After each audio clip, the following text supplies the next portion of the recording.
film-là, puisqu'on voit aussi quand même, on pénètre dans l'intérieur du conflit et on voit la force du mouvement ouvrier quand même, et cette libération de la parole ouvrière, cette jeunesse du mouvement ouvrier, et cette volonté de témoigner aussi. Puis c'est Paul Seb qui... La voix, c'est Paul Seb, donc aussi qui était un pilier du groupe Medvedkin.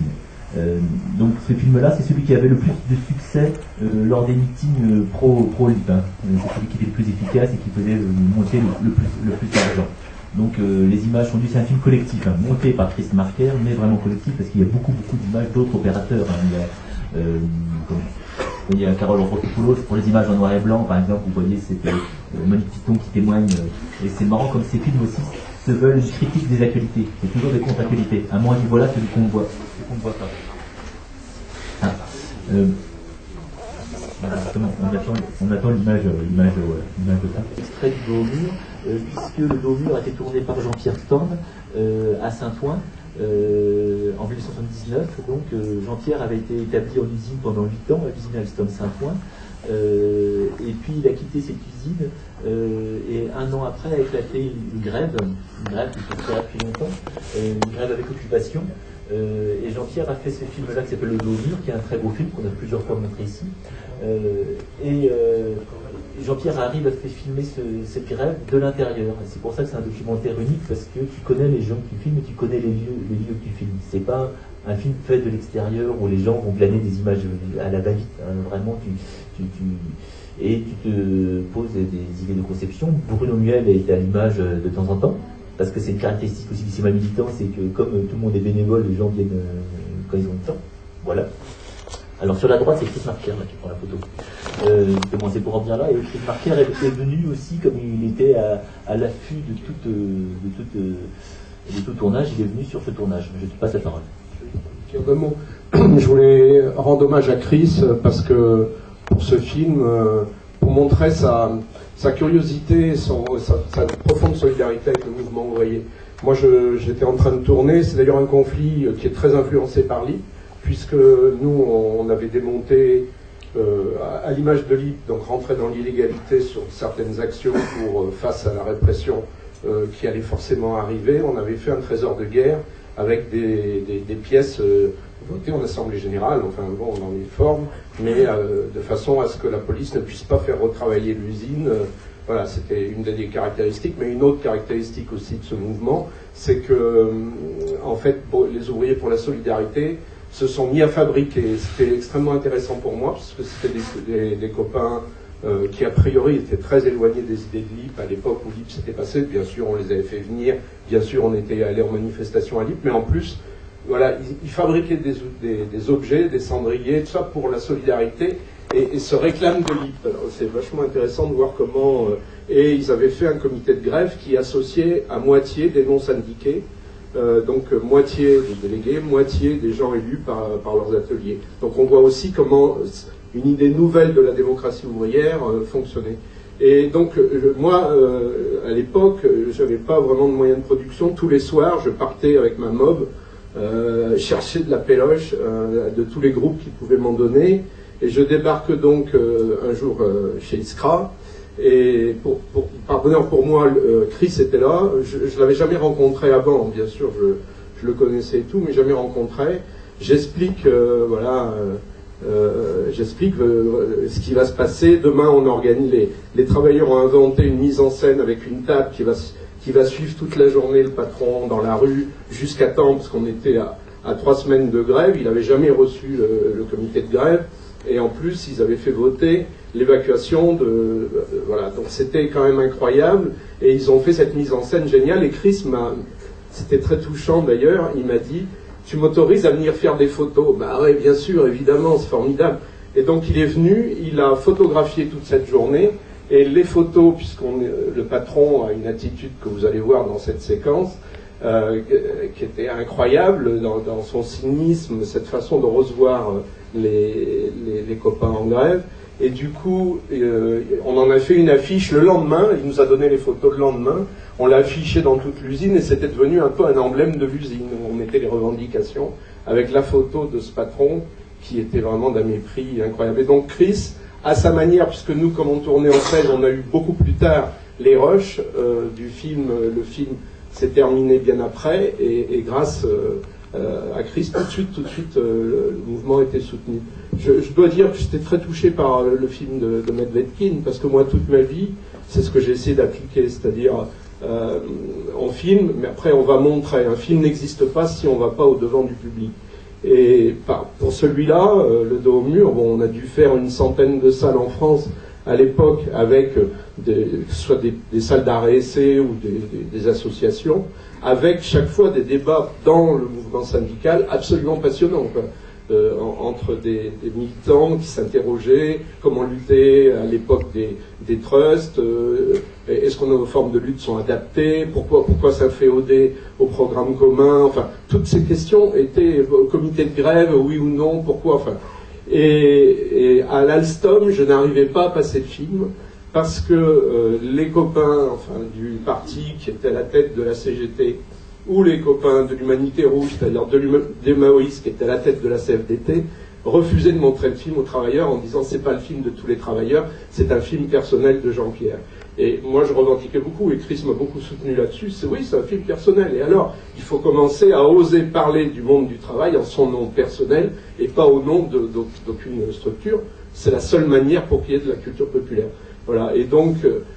ça a dû batailler 3 mois, les copains du comité de grève, en fait, ont fait signer une pétition pour demander à la mairie, qui était la mairie communiste de Saint-Ouen, de nous laisser une salle, et au bout de 3 mois, on a eu cette salle, et on a pu faire les projections. Il y avait vraiment 600 ou 700 travailleurs, c'est une salle où on a filmé, et c'était extraordinaire, parce que les gens, dans la salle, réglaient leur compte,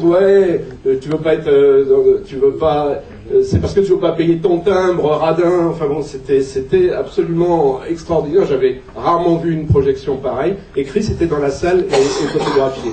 Donc c'est dire toujours la curiosité, et moi je connais peu de monde dans le monde à son niveau, enfin qui était quand même un mec archi connu, qui était capable de dire demain je vais voir ce qui se passe sur le terrain, quoi. Voilà, donc à gauche c'est un prêtre ouvrier de la CGT. Là c'est le patron, et à droite c'est Chris Marker. Donc merci pour cette intervention, et on va voir donc 7 minutes de dos au mur.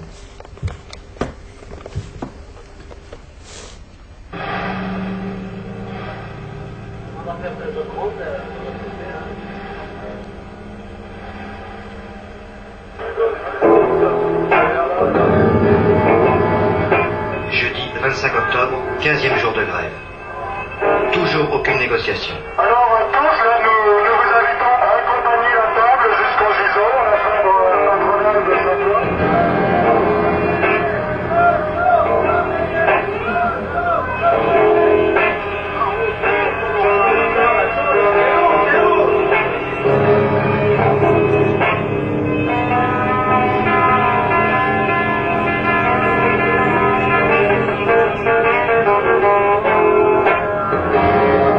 Chambre patronale. Les travailleurs attendent la direction autour de la table pour qu'elle vienne discuter, pour qu'elle vienne négocier la satisfaction de leurs justes revendications.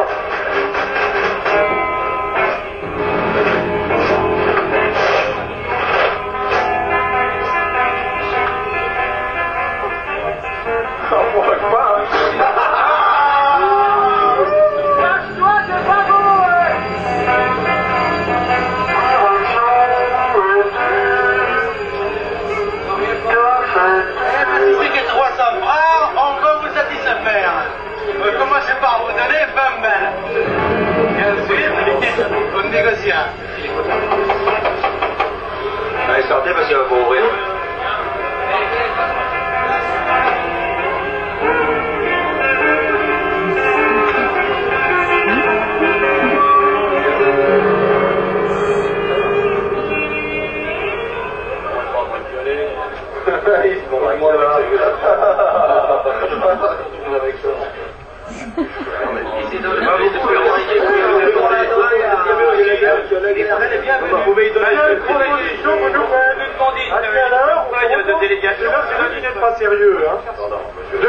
C'est vous qui n'êtes pas sérieux. Depuis le temps qu'on demande... Est-ce que je crie? Depuis depuis le temps, monsieur, que l'on demande à vous rencontrer. Je préfère. Oui, depuis le début des conflits, ce ne fut que refus. Alors aujourd'hui, nous venons. Vous n'avez jamais demandé. Mais alors, n'insistez pas, je me mets en colère. Pas de colère, ça On vient demander. Alors soyez honnête. Écoutez, alors là, ne soyez pas malhonnête. Depuis le début, on vous demande. Si vous refusez, c'est tout. Nous, on dit aux travailleurs que vous refusez. Ils le savent déjà. On vous dit évacuer l'usine. Mais non, ça va bien que dans les il n'est pas question. C'est pas demande des travailleurs. Premièrement, vous n'avez jamais demandé à être reçu. Monsieur Destup, nous avons porté le cahier de revendication. Monsieur, on n'a jamais demandé à être reçu. Vous n'avez jamais reçu notre cahier de revendication. On l'a donné en main propre à... Les adjoints font mal leur travail. Et tous les mois, vous nous recevez pour nous dire non. Alors, et depuis le début des conflits, on vous demande d'être reçu, et c'est le même chantage que faisait M. Lagarde, alors que l'huissier lui-même a dit, il a consigné dans ses actes, comme quoi le cahier de revendication est déposé. Et vous savez qu'on n'est pas là pour rire, hein, parce que la question est sérieuse. Et c'est vous qui refusez. Je suis mitraillé par tous les postes. Ah, nous on risque d'être mitraillés. Au moins matraqués. Pardon, monsieur Gérécy. Vous êtes faux? Oui. J'ai passé l'heure de Bon, alors à quelle heure? Il y a une question de cahier. Vous aurez évacué l'usine. Mais pour nous, il n'est pas question, vous savez bien. Les représentants de la direction savoisienne ne semblent pas représenter grand monde. On les voit pas. Pourquoi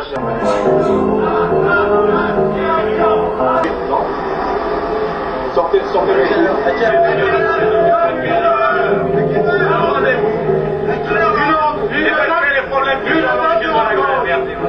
date de rencontre.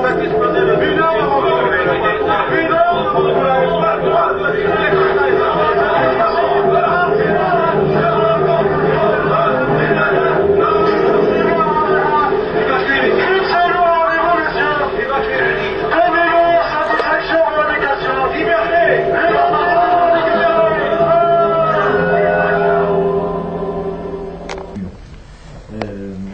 Un livre DVD et Bruno Miel avait écrit un beau texte sur le souvenir du tournage. Et à mon avis, c'était un bel hommage à Chris Marker. Pas seulement parce qu'il a une image subliminale juste sur le plan, mais c'est son rapport, son intérêt pour l'histoire du mouvement ouvrier. Et effectivement, vous avez compris la logique de cette séance. J'étais surpris au départ, à l'annonce de son décès, qu'on omette, qu'on minore son rapport au mouvement ouvrier, à l'éducation populaire d'une part, et au mouvement ouvrier. Donc je pense qu'on a fait à peu près rendu ce que je souhaitais, c'était un hommage. Mais j'aimerais que vous parliez, on pourra aussi continuer après, mais si vous voulez échanger un petit peu dans cette salle, on a quelques minutes. Et on pourra continuer aussi en dehors de la salle. Oui, attends, juste avant. Je voulais juste savoir si entre le groupe Medvekin et le groupe Tigabartov, la façon de travailler le cinéma militant était exactement la même, ou s'il y avait quelques différences, et si parfois ils travaillaient ensemble, et quels étaient les échanges entre le groupe Medvekin et le groupe Tigabartov au niveau du travail militant. Je vais laisser Bruno Miel répondre. Non, il n'y avait aucun rapport. Il y avait quand même un sectarisme assez fort entre les différents groupes. Non. Il y avait de l'intérêt. Quand on se connaissait personnellement, c'est comme ça que j'ai travaillé avec Jean-Pierre, parce qu'on se connaissait personnellement d'avant. Mais sinon, les coupures étaient fortes. Quand même, Chris Marker a fourni des techniciens qu'il connaissait à Godard pour tourner des films du groupe Tigabartov, notamment Pierre Clément et Paul Bron. Donc il y a eu des...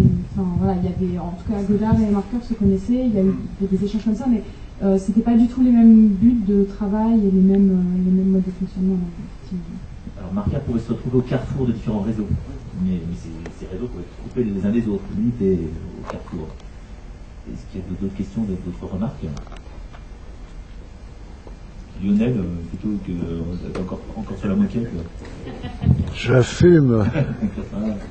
Moi, je voulais compléter ensuite parce que en sortant de l'usine, pendant une année, j'ai été conseiller audiovisuel de la CFDT pour essayer de transposer un peu en national un peu les combats qu'on menait, et j'ai été à l'origine avec toute une bande de copains de rencontres qui s'appelaient Audiovisuel et Mouvement Ouvrier, qui ont eu lieu à Nantes 84 et à Saint-Nazaire en 86. On a fait le premier magazine de comité d'entreprise diffusé ensuite sur France 3 Pays de Loire, enfin bref. Et à cette occasion-là, moi j'étais chargé de faire tous les mois, enfin tous les 3 mois je crois, ouais c'est ça, il y en avait 4 par an, les expressions directes. Et on avait convaincu Edmond Maire que plutôt que de mettre de l'argent à faire de l'homme-tronc, de l'interview, où il y avait 25 techniciens, les salaires ça coûtait très cher, de mettre l'argent plutôt à une petite structure, les films de la lanterne, de la ramasser sur l'ensemble de l'année. On avait je crois 65 000 francs chaque fois, et du coup d'envoyer des équipes de reportage, des équipes donc qui allaient, qui faisaient des vrais petits documentaires de 10 minutes. Moi j'en ai fait un avec Auguste Boal, le théâtre de l'opprimé. On a eu 4,5 millions d'audience parce que c'était les gens montaient sur scène et transformaient une pièce de théâtre, selon la technique d'Auguste Boal. Et la Confédération voulait fêter le centenaire du syndicalisme et l'autorisation du syndicalisme en 1984. Et j'ai eu, je leur ai proposé, j'en ai parlé à Chris, de le donner à Chris Marker parce qu'il voulait personne qui soit d'une certaine envergure, connue, tout ça.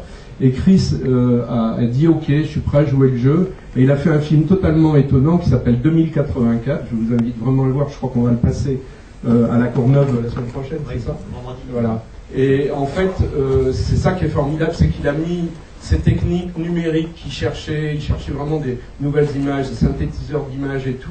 Et il a 3 hypothèses, l'hypothèse bleue, l'hypothèse grise et l'hypothèse noire, et qui se reflètent dans les gens qui en fait interrogent le siècle plus tard ce que sera le mouvement syndical. Et c'est peut-être que tu allais te faire écarter de la CFDT que ton nom n'est pas au générique. Oui, c'est parce que la CFDT m'a viré parce qu'ils m'ont reproché de réintroduire la CGT dans le débat et vu les sectaristes qu'il y avait à l'époque. Quand on parlait du sectarisme du mouvement ouvrier, il en a quand même pas mal peiné de ses erreurs.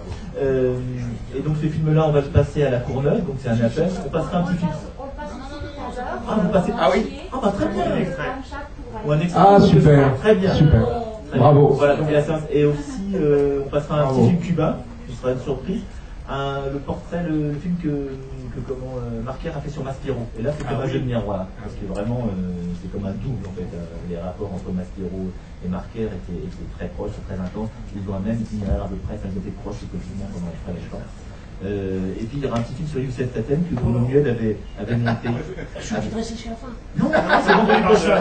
C'est bon, ça la semaine prochaine. Ah oui, d'accord, ok. Il n'est pas attendu. Non, très vite, je vais vérifier. Non, j'ai dit quelques mots. Je voudrais remercier. Oui, je vais pas. Je voudrais remercier le cinéma, enfin, que ça a c'est bien les oui, non, mais c'est pas. Oui, attends, laisse-moi dire. Parce que cet hommage, effectivement, comme il a dit, de nature, un peu marqueur. Et puis aussi, moi je fréquente un peu ces journées cinématographiques.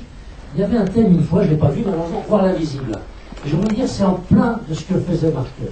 C'était vraiment un homme invisible d'ailleurs, et c'était vraiment voir l'invisible par rapport à les conditions des petites gens et tout ça. Voilà, j'ai été court.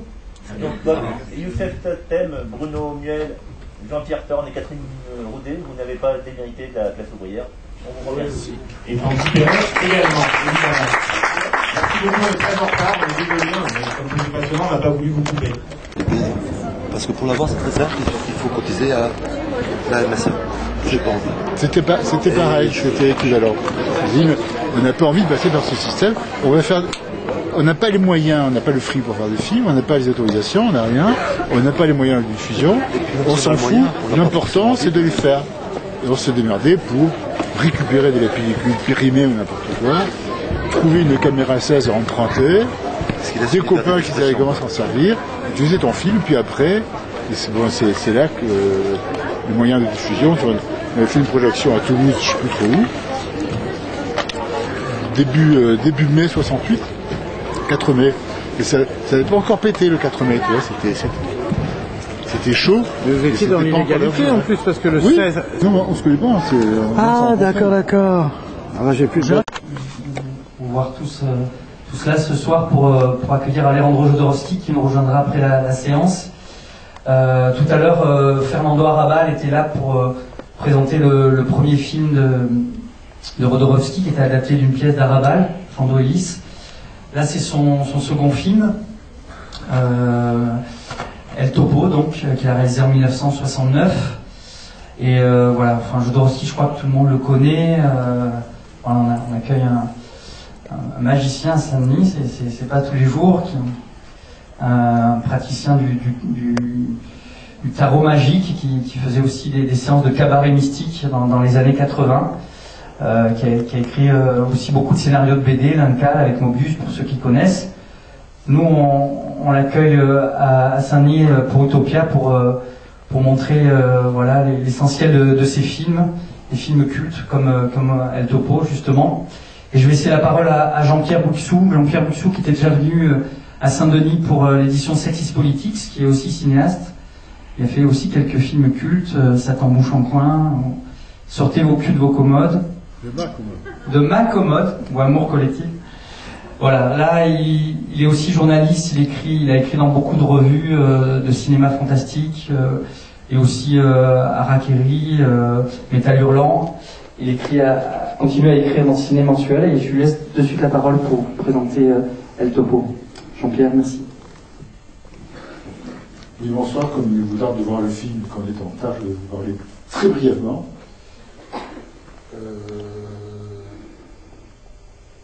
Quand Jodorowsky tourne El Topo, il a 40 ans. Il a fait plein de trucs. C'est un mec assez extraordinaire. Il est d'origine juive ukrainienne. Il est né au Chili. Il a grandi un peu partout entre l'Amérique latine et la France, les États-Unis. Il a débuté en faisant de la mise en scène de théâtre. Il a travaillé avec le mime Marceau. Il a travaillé avec Maurice Chevalier, le chanteur, le chapeau de Zozo. Mais il a mis en scène des spectacles de Maurice Chevalier, il a fait plein de trucs. Et puis il était parti dans un trip ésotérico-mystique dont il est, à ma connaissance, je ne le connais pas, je vous rassure tout de suite. Je suis pas pote avec lui, je ne défends pas son truc. Et peut-être que je me plante en plus en parlant de lui. Comme il sera là tout à l'heure, il rectifiera le tir. Il s'est intéressé au cinéma, il avait fait un court-métrage en 57, je crois, avec le Raymond DeVos complètement inconnu. Et puis, très longtemps après, il a fait son premier long-métrage qui est passé tout à l'heure, Fandolise, après une pièce d'Arabal, qui est un film très en noir et blanc, assez dur, plutôt intello. Plastiquement, ça a un pied dans Fellini, un pied dans Buñuel, un troisième pied dans l'underground français de l'époque, les premiers films de Garel, des choses comme ça. C'est beaucoup de longs plans fixes, puis aussi un montage extrêmement haché et tout. Et puis là, il passe à autre chose, en 69, donc, à 40 balais, il tourne ce que vous allez voir, El Topo, qui est un film complètement atypique. Alors, le scénar, je serais infoutu de vous raconter l'histoire du film, et je serais infoutu de vous raconter l'histoire de tous les films de Jodorowsky, mais en gros, c'est à peu près toujours la même histoire, qui n'en est pas une, c'est la recherche d'un secret, la recherche absolue, c'est la recherche de la recette du bonheur, la recherche de la plénitude. C'est très influencé par les philosophies orientales, par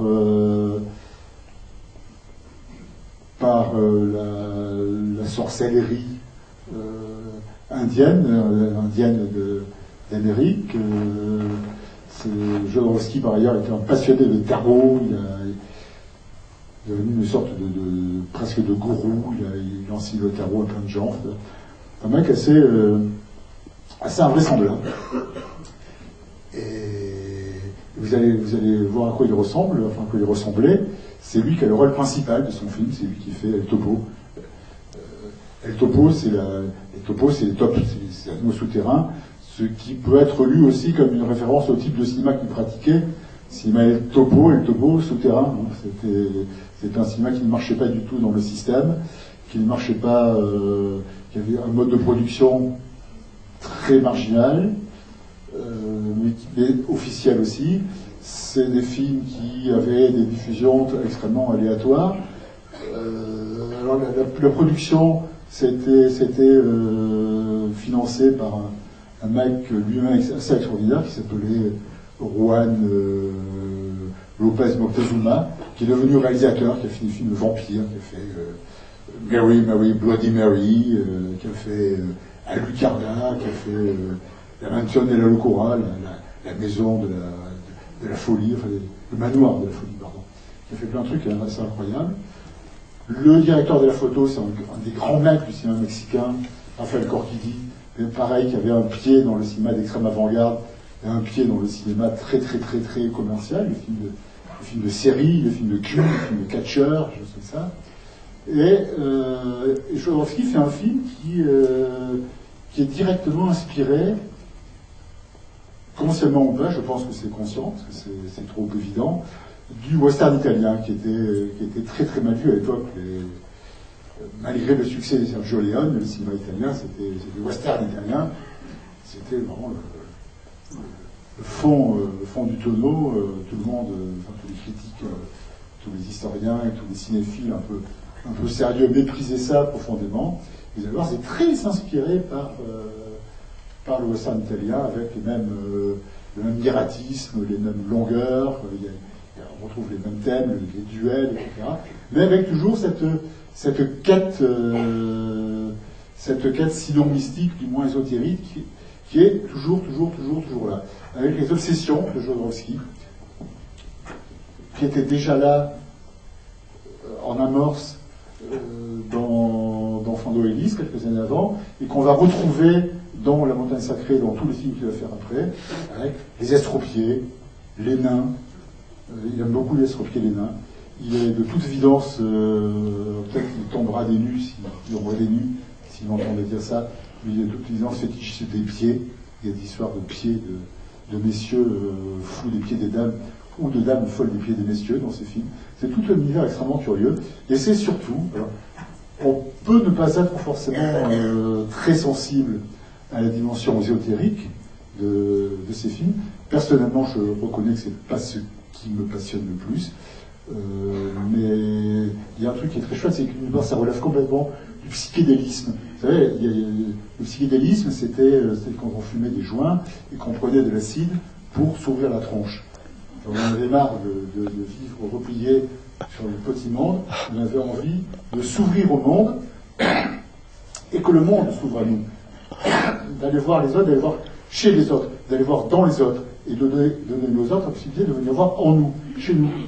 Et c'est un cinéma qui relève complètement de ça. C'est un petit peu un trip d'acide que vous allez prendre là, avec ce film. Laissez-vous aller, là, sur les coups.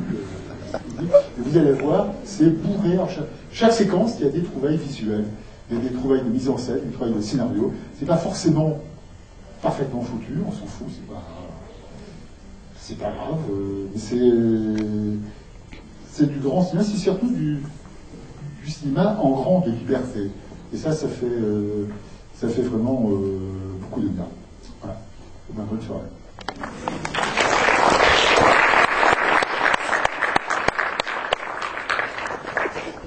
Mais on marche avec son inconscient, que c'est quelque chose qu'on ne sait même pas ce que c'est. Alors moi, je fais les films pas comme une personne qui marche avec ses pieds, mais comme une personne qui marche avec un bucle. Alors le film va où il va et moi je le suis. Alors parfois je le comprends, parfois je ne le comprends pas. Alors il faudrait me dire qu'est-ce que vous n'avez pas compris pour voir si je peux illustrer et si je suis capable. Quelqu'un a un doute?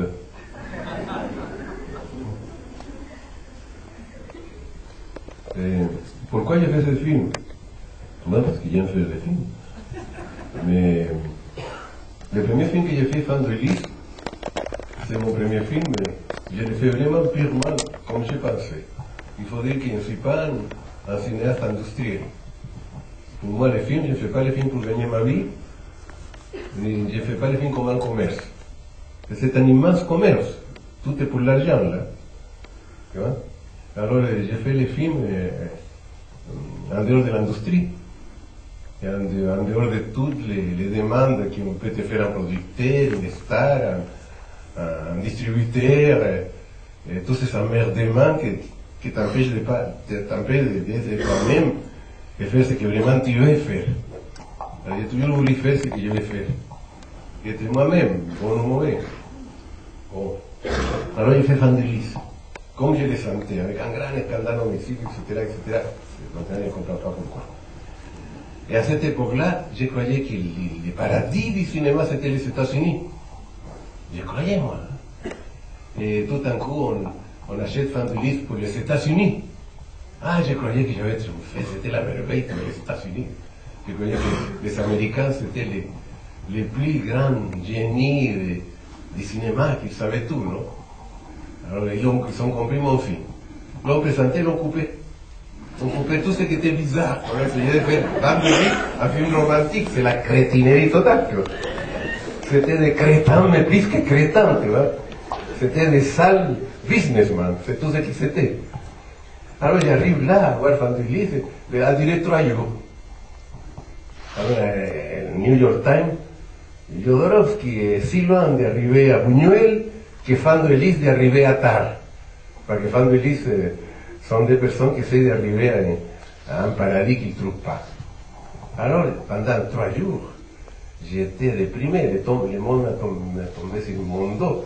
Alors je voulais qu'il y ait un journaliste avec lequel parler, expliquer que le film était coupé, que ce n'était pas mon film. Il n'y a pas eu un misérable journaliste qui a voulu m'interviewer.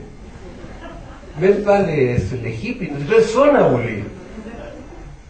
Alors je dis, bon, je ne me laisse pas abattre. Au bout de 3 jours, que j'étais abattu, je voulais me suicider. Mais au bout de 3 jours, je dis, qu'est-ce que c'est ça? Alors, j'ai raté ça. Personne ne veut me parler. Les prochains films vont courir tous me parler. Parce que je vais faire un cowboy. Je vais faire un film de cowboy. Alors j'écris un topo el cowboy, un peu comme el zorro. Je vais faire ça. Ils vont tous venir. Alors j'ai monté le film, comme j'ai pu. Mais je ne peux pas. Tu sais, on est ce qu'on est, mais pas, je ne pouvais pas faire un western, je fais un eastern. J'ai mis des maîtres, j'ai mis des trucs, j'ai vu tout le truc. Et à la fin, de venir ce qu'il avait venu, tu vois.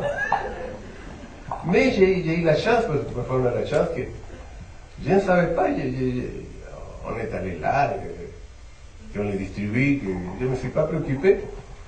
Et tout d'un coup, on m'envoie une invitation d'aller au concert de Bangladesh. C'était un concert qui faisait les Rolling Stones, tous les stars de rock, Madison Square Garden. Et on m'invite à moi, un billet pour la première fois de ma vie en première classe. Bon, alors j'arrive à New York, une voiture énorme qui m'attendait, avec une secrétaire parfumée hindou, incroyable, et là qui m'attendait, qu'est-ce que vous êtes? Qui vous êtes? Voilà, je suis pour vous. Ah, pour moi, pour tout? Oui, pour tout. Ah bon? Ça indique tout? Oui, ça indique tout. Et pourquoi? Parce que je vous admire. Ah bon?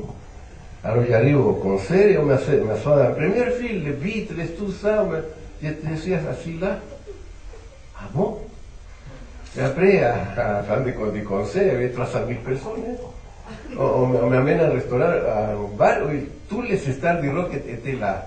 John Lennon, j'arrive et j'étais star du rock. Tu te rends compte? Moi, que je n'écoutais pas les Beatles, pour moi c'était star du rock. Et on a passé mon film, et ça a devenu le créateur du cinéma de minuit. Après, ça fait une école, ce film. Et c'est John Lennon, après, qui m'a donné $1 million pour faire la montagne sacrée.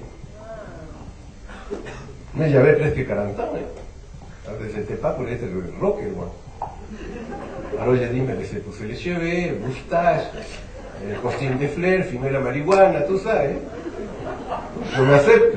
Alors quand j'arrivais à Elgin Theatre, on les donnait parce qu'on les donnait qu'à minuit. Alors j'avais un nuage. C'était pas du tabac, un nuage. Et quand j'ai passé entre les deux filles, on me mettait des cigarettes à la main comme ça. Alors je montais comme ça avec les cigarettes là, et on me faisait des questions sur les films, des questions incroyables. Je parlais l'anglais à peine et répondais. J'étais star du rock. Non, mais ça m'arrive tous les temps. Une fois, Peter Gabriel m'appelait. Il a miré le stopo. Et un jour, je vois dans la télé un monstre así habillé en blanc, comme ça, c'est un téléphone. C'était Marilyn Manson. Alors, c'est un gars comme ça, je voudrais vraiment l'utiliser, mais comment le trouver? J'étais à Paris, l'autre était aux États-Unis. Et 3 jours après, à 4h du matin, 3h du matin, ring. Alors, I am Marilyn Manson. Ah, arrête de faire des blagues, qui es-tu? C'est moi. J'admire la montagne sacrée, je vais faire un film de Holly Mountain, je vais faire Hollywood et je vais diriger le film. C'est un star de rock. Et l'autre jour avec... comment ça s'appelle? Kenny West. Hein? Kenny West. ¿Qué? Kenny West. Kenny West. A fait une grande déclaration sur moi, etc. Je ne les connais même pas. Bon, c'est comme ça que j'ai fait le film, vous comprenez? C'était une histoire un peu de fou. Parce que j'ai fait le film en pensant que je vais faire une chose artistique, je vais faire une création. Hein? Libre. Alors je ne veux pas qu'on m'embête, je veux vraiment que le cinéma soit libre. Et le cinéma n'est pas libre. C'est une affaire. Alors, dès le premier moment que tu commences la difficulté de trouver comment faire ce que tu veux. Alors moi et mes producteurs, on était toujours ou de voleurs, ou d'escrocs, ou de naïfs, ou de pas de producteurs de cinéma. Hein? Pas de producteurs, sauf Michel Seydoux, que oui, c'était le premier producteur que j'ai rencontré, le vrai. Mais les autres, c'était toujours fait avec des chèques, le topo c'était fait avec des chèques sans provision. D'ici à 6 mois, on allait payer, on ne vendait pas les films, et on pouvait aller en prison. C'est comme ça, pour pouvoir faire ça. Hors de producteur. Alors, le script, il faut faire un script pour tromper les producteurs, pour qu'ils croient que c'est un film, après tu trahis ton script. Oui. Et après, les stars aussi, que c'est un embêtement majeur, tu vois. Qui décide que le film c'est à leur service, pas au service du réalisateur. Alors on a des milliers de difficultés pour l'industrie, cette maudite industrie qui seulement sert à faire de la publicité au tabac et à l'alcool. C'est bien vrai que le cinéma est subventionné par le tabac. Oui. Et je croyais que c'était ancien, et quand j'étais à Cannes, je vois un article cette année qui dit nous les champagnes, nous projetons, parce que Cannes est pour le champagne, non? Nous soutenons les films des années 30 avec Laurel et Hardy. Ça veut dire que le cinéma pour enfants avait de la publicité pour les champagnes.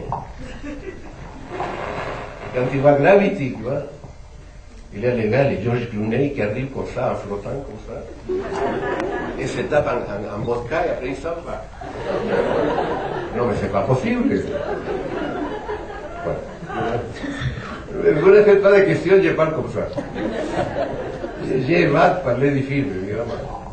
Est-ce qu'il y avait un scénario au départ de ce film-là? Si, il y avait un scénario, mais avec de certains changements. Par exemple, les Mexicains sont assez terribles. J'ai utilisé le même technicien qui avait travaillé dans l'équipe sauvage des Mexicains qui étaient préparés. Alors, el topo, j'avais écrit le topo monte le cheval et court comme ça, non? Alors, on m'a passé un cheval, c'était le cheval de John Wayne. Mais John Wayne, c'était un cheval, il savait, je ne savais pas monter le cheval. Alors, je monte dans le cheval et le cheval se met à courir et je tombe.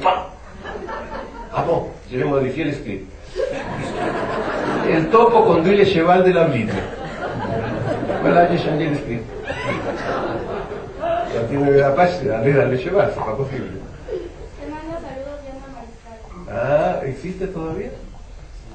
Ah, Morelo, ¿qué hace? ¿Ah? Vamos a voir. J'ai parlé de l'actrice sécurité. Qui me parle de l'actrice del topo. Non, de Fan de Elise. Ça, c'est toute une histoire. Euh, Bien? Une question? Oui, une question là-bas. Oui.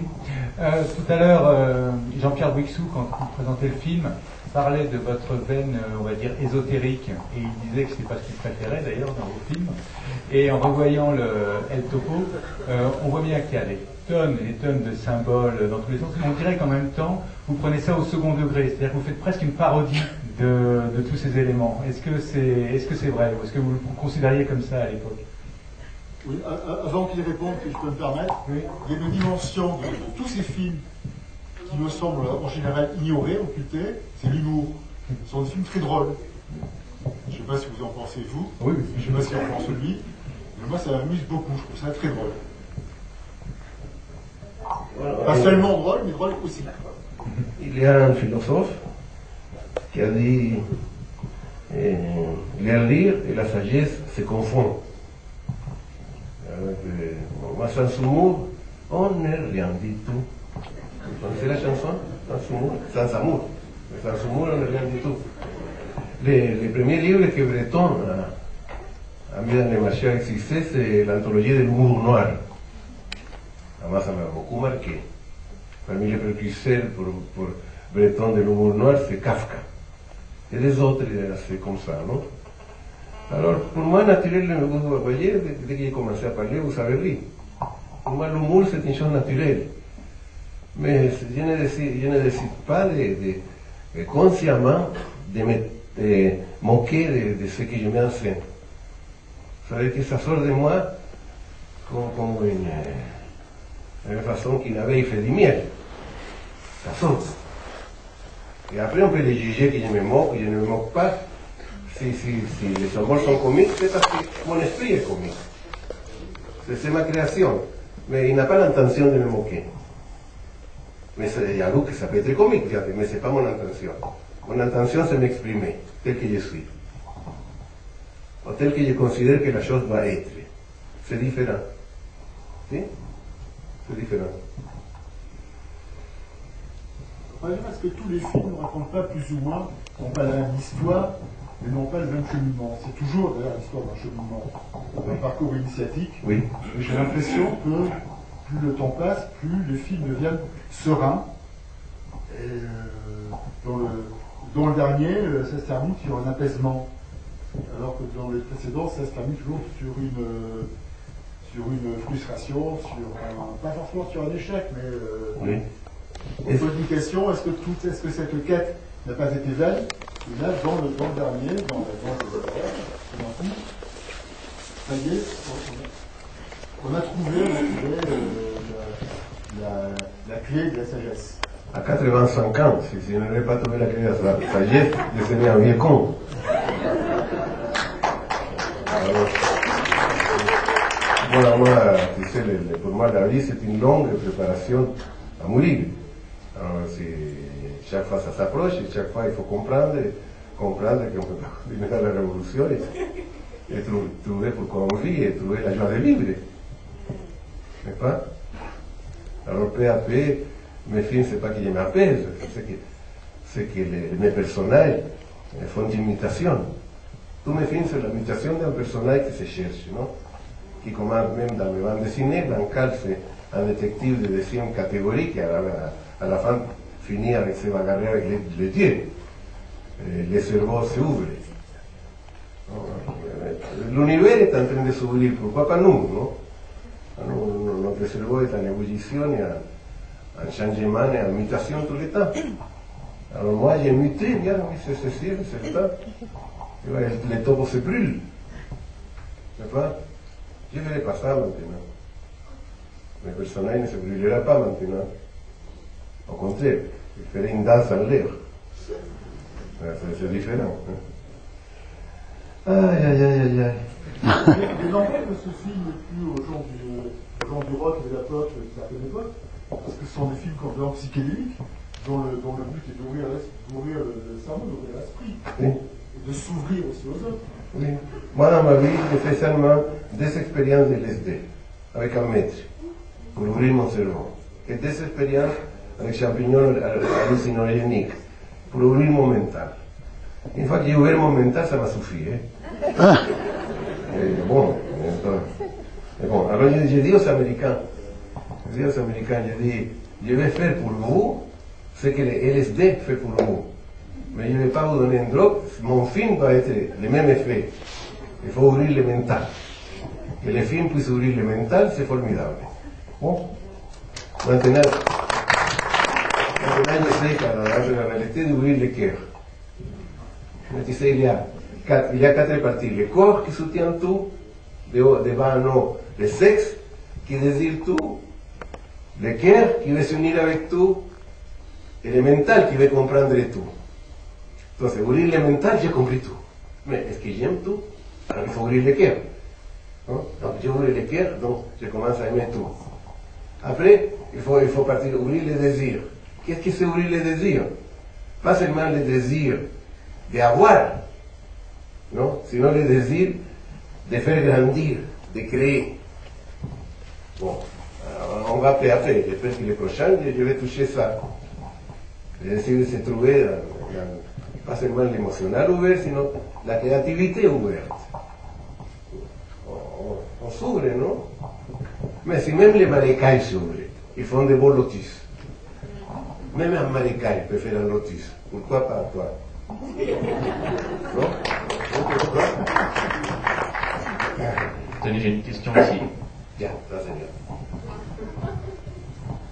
Je voudrais savoir si le LSD ça rend pessimiste. Parce que dans votre film, j'ai l'impression une personne est soit innocente, soit coupable. Quand elle est innocente, elle devient une victime et elle meurt. Quand elle est coupable, elle est châtiée et elle meurt. J'ai l'impression qu'il n'y a pas de possibilité de troisième situation. C'est comme ça que tu l'as compris. Alors, regarde-toi dans le miroir. C'est comme ça que tu es.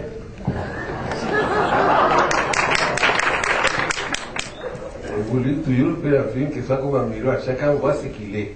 Comme le tarot. Je travaille dans le tarot. Chaque carte, chaque personne la voit différente. Mais chaque vision a de la valeur. Ta vision est sacrée. Tu vois comme ça, c'est ça. Mais ce n'est pas ma vision. Et le LSD, dans ma courte expérience, ne te donne rien, sinon que te ouvre à ce que tu es. Il ne me fait pas de pessimiste. Si je suis pessimiste, j'ai des visions pessimistes. Mais si je suis en état de sainteté, j'ai des visions merveilleuses. Parce que les drogues ne te donnent rien, te éveillent à ce que tu es. Je fais aucune publicité à drogue parce qu'il ne me drogue pas. Monsieur Jodorowsky. Qui est-ce qu'il est? C'est celui-là. Voilà, oui. Là. Bonjour. C'est moi la dame qui a accroché le monsieur tout à l'heure. Et je voudrais d'ailleurs remercier ce monsieur d'avoir eu la franchise de dire ce que je lui ai dit. Et puis je voudrais vous remercier d'être là parce que vous êtes un... Mets le micro 1,5 cm plus loin de ta bouche. D'accord. Ça va mieux comme ça? Là. Alors je voulais dire que c'est un vrai cadeau de vous rencontrer aujourd'hui. Le week-end dernier, j'ai rencontré quelqu'un que vous avez formé aux constellations, à qui j'ai demandé quand est-ce que je pourrais vous rencontrer, et qui m'a dit qu'on ne pouvait plus vous voir. Et vous êtes là aujourd'hui, et c'est vraiment un cadeau de la vie, parce qu'en plus, il y a un monsieur qui m'a offert la place de cinéma quand je suis arrivée. Alors je voulais vous remercier, merci. Quelle est la question? J'ai pas de question, j'ai de la gratitude, c'est tout. Merci beaucoup. Ça me révèle une histoire d'initiative formidable parce qu'il y a une personne qui veut voir les grands gourous qui ont toute la vérité et il les cherche par tout le monde. Il arrive à Nantes, c'est une montagne, au bout des années, il trouve la montagne, au bout des années, il monte, à la fin il les trouve. Et une fois qu'il les voit, il dit, je vais vous raconter ma vie. Et il raconte sa vie, après il s'en va. Au fond, on n'a aucune question à faire, ça nous suffit nous-mêmes, non? ¿Eh? On a besoin d'être confirmé.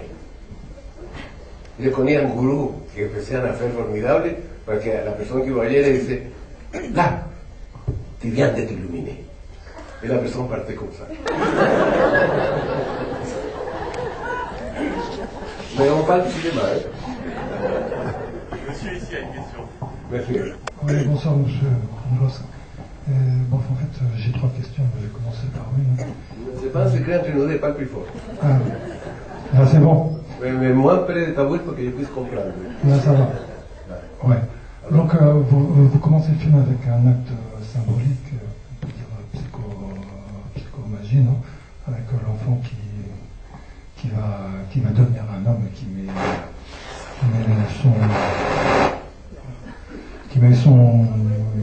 le doudou et la photo de la maman dans le sol. On comprend rien, la photo de la maman. Hein?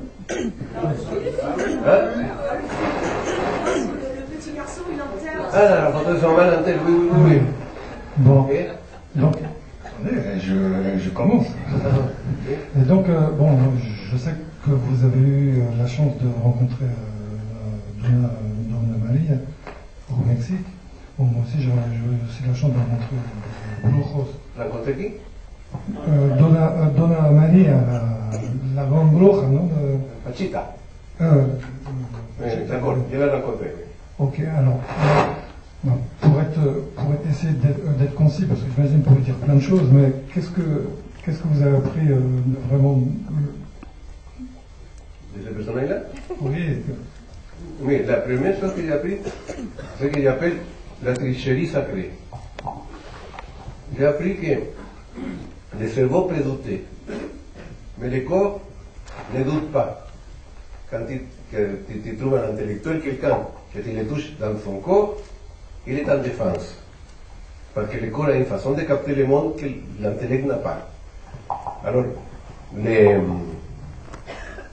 guérisseurs, comme on ne croit pas aux miracles, ils font des miracles faux, comme des prestidigitations. Ils sont très experts dans ça, de faire croire quelque chose. Alors tu crois. Dans le moment que tu es à la foi, de vrais miracles commencent à arriver. Alors j'ai appris qu'il faut être très patient et parfois tricher un peu pour que la personne ait une espèce de miracle. Et après, le miracle se produit. Je l'ai appliqué au tarot. J'ai fait des articles de la tricherie sacrée. Alors tu dis, il va sortir 7 cartes. Mais peut-être il l'a vu avant. Tu sais qu'il est là. Donc à la personne. La trouve, elle croit. Et après tu lui dis, tire cette carte. Et elle la tire. Elle fait le miracle. Non? Alors j'ai découvert l'importance de la foi. Si on ne croit pas, on ne peut pas faire. Il faut croire dans quelque chose, donc le cerveau produit la chose. C'est ça que j'ai appris. Et ça te va? Ça va? Ouais. J'ai une autre question. Oui. En fait, j'en ai plein. Une autre, est-ce que vous accepteriez de lire le synopsis d'un film qui rejoint peut-être un peu les vôtres, parce que c'est une quête initiatique et c'est la recherche d'un Eldorado. Moi, j'ai lu un film. Lire le film que moi je veux faire. Bien, je vais te dire que non, je ne le lirai pas parce que je suis bon. Moi, il y a une quantité énorme de choses que je n'ai pas fait parce que j'ai demandé l'avis de quelqu'un dans lequel je croyais qu'il savait plus que moi. Moi, j'ai commencé à publier mes romans, mes poèmes à 60 ans. J'étais ami des poètes. Et comme ils savaient tellement, chaque fois que je montrais quelque chose, on me descendait. Il ne faut pas montrer ces choses, demander son avis à quelqu'un. Si tu vas faire un enfant, fais-le. Fais-le. Si. Alors je ne lis pas parce que c'est mauvais pour la personne.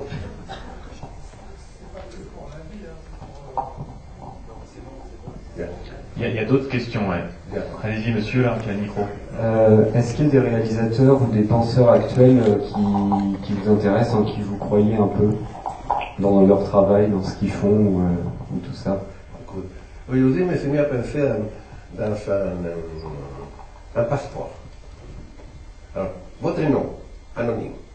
Mathias. Non, mon nom, mon passeport. Votre nom, anonyme. Votre père, le soleil.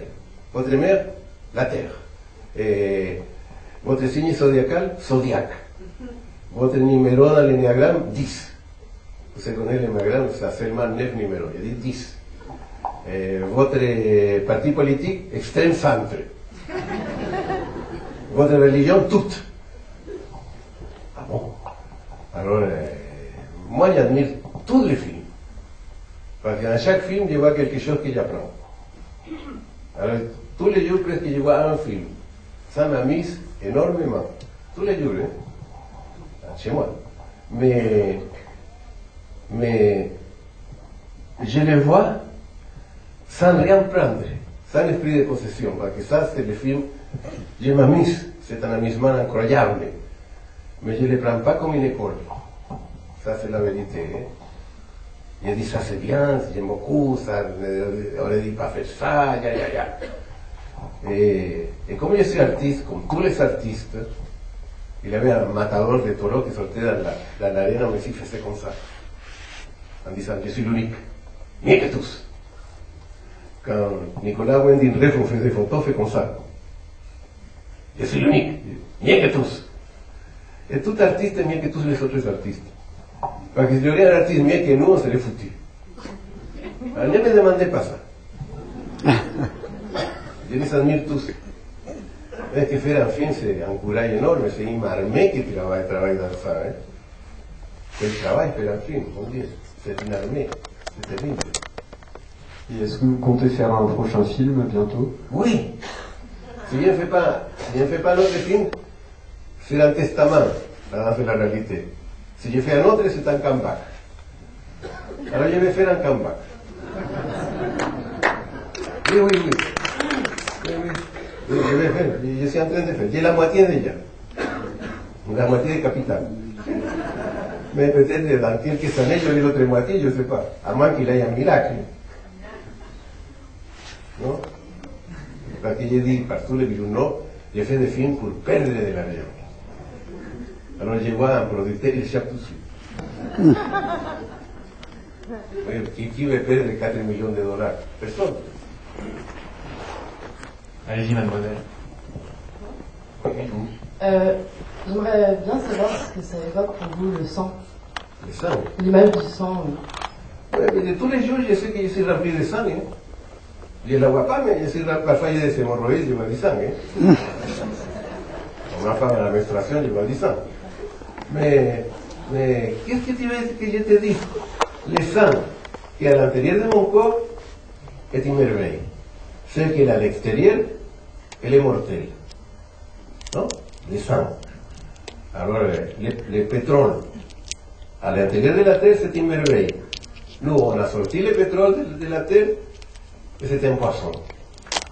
Le jour qui va finir le pétrole, on va redevenir ce qu'on a toujours été.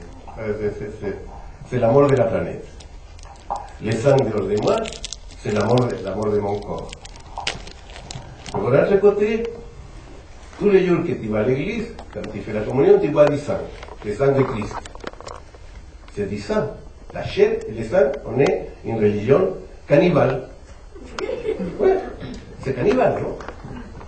La messe, c'est cannibale. On mange réellement le Christ oui. dans le sacré. Oui, si, le visage, on le mange. Mais c'est l'acte de manger, c'est incorporer dans soi certaines valeurs. Cannibalisme. Alors nous avons psychologiquement, nous avons des pulsions secrètes comme l'inceste, la polysexualité, le narcissisme, la névrose sociale, le cannibalisme. Peut-être j'ai oublié. Mais on a tous ça là, vous et moi, hein? Pas question. Alors, pour moi, le sang, c'est sacré. Voilà. C'est sacré. Et dans toute la symbologie, le sang, c'est quelque chose de très sacré. Pour les symboles ésotériques, le sang, c'est la matière la plus sacrée de ta vie. Hein? Voulez-vous que je continue à parler? C'est pas du cinéma, ce que je vous dis. Vous voulez que je vous dise quelque chose sur le sang? Pauvre sang. Pauvre sang.